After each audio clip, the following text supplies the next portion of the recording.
আসসালামু আলাইকুম। সবাই কেমন আছেন? আশা করি ভালো আছেন। আজকে আবারও উপস্থিত হলাম কেস স্টাডি বইয়ের নতুন একটি ঘটনা নিয়ে। তো শুরু করছি। কেস স্টাডি নং 02। দুর্ঘটনার বর্ণনা। গ্রিডে আইসোলেটর মেরামত সংক্রান্ত রক্ষণাবেক্ষণ কাজ করতে হবে।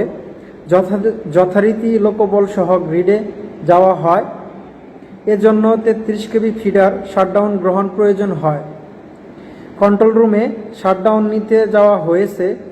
একই গ্রুপের জৈনিক অন্য একজন লাইনম্যান কর্তৃক শাটডাউন নিশ্চিত না হয়ে বা অন্যমনস্ক হয়ে শটগান দিয়ে অস্থায়ী গ্রাউন্ডিং করার সময় চালু লাইনে ফ্লাশিং হয়। এতে লাইনম্যানের সারা শরীর ঝলসে যায়। তিনি দীর্ঘদিন ঢাকা মেডিকেল কলেজ হাসপাতালে চিকিৎসাধীন ছিলেন। দুর্ঘটনার কারণ শাটডাউন নিশ্চিত না হয়ে চালু লাইনে অস্থায়ী গ্রাউন্ডিং করা, গ্রাউন্ডিং সেট ব্যবহার না করা। সম্ভাব্য সমাধান ও করণীয়।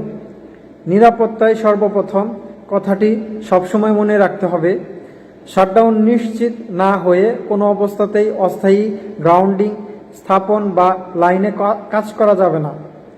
মনে রাখতে হবে, অস্থায়ী গ্রাউন্ডিং না করা পর্যন্ত লাইনটি ঝুঁকিপূর্ণ।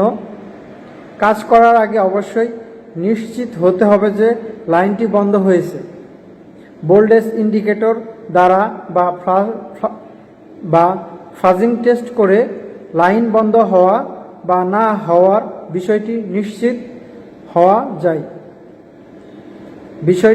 নিশ্চিত হওয়া যায়। শাটডাউন অবশ্যই লিখিত হতে হবে। সাধারণত সশরীরে শাটডাউন গ্রহণ প্রদান নিশ্চিত করতে হবে।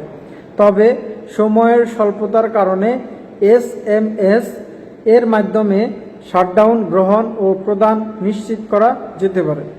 এই ছিল কেস স্টাডির ঘটনা নাম্বার 2।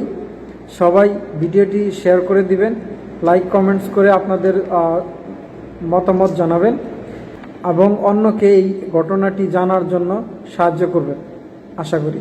আসসালামু আলাইকুম।